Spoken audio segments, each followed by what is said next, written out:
This has been so fun. The only thing that could have made it better has if we could have been in person. One of the things I love about camps is getting to be with students and hang out with you and get to know your name and get to know more about your story, more about your life. But there's something amazing that happens when you let God get the pen of your life and start writing his story through you. The last couple of messages have been all about looking at God. God has an amazing plan for your life. And what happens from this moment moving forward comes down to us saying, God, because you say so, I will. How do you look at God when you can't see him? How do you look at God when you can't maybe touch him? God has given us more than enough to look at him every day.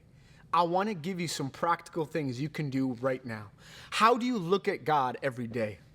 Let his word be hidden in your heart. Psalms 119 talks about the way for a person to stay pure is to know what it means to look at God through his word. Every day you can look at God. Every day you can be reminded of God. Every day you can know his promises. How? By looking at his word.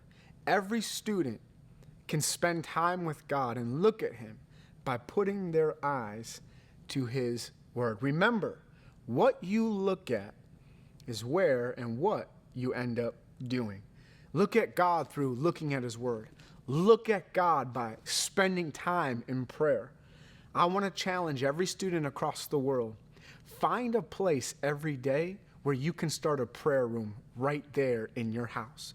Maybe it's a closet, maybe it's a bedroom, but clear a space where you can bring your Bible to look at God. Create a space where you can bring a journal and look at God through your writing to him and praying to him. You can write out prayers. And then don't go alone in your prayer room. Bring a list of people who don't know Jesus that every day you can pray over so that they might know Christ too. Look at God by spending time in his word. Look at God by taking time in silence and prayer and just listening to him. Look at God through worship. Turning on worship music in your room and setting up a space where you can be with him. And remember this, is God desires to send you. Be ready at any moment to share the faith and the hope that you have in Jesus. Maybe one of the things you can do is write out your own story. Write out how God has changed you. Write out how by you looking at God, your heart has been transformed. You've been changed. You've been challenged. Write it out so that you know how to articulate it if someone asks you. What if you blew up your social media handles with what God has done in your own life? How might someone know Christ through your example and through what you put out for the world that desperately needs to look at God too? Some people will never look at God because they've never heard. Some people will never look at God because no one loved them enough to go and share with them. Let's be people that love God with all of our heart and love the people around us. Because God says so, I will. God, you desire to heal me so that you might send me. God, I'm going to look at you, keep my eyes fixed upon you through the storm. God, I will look at you when storms hit my life. I will put my faith and my trust in you. And then God, the gospel will not be stopped.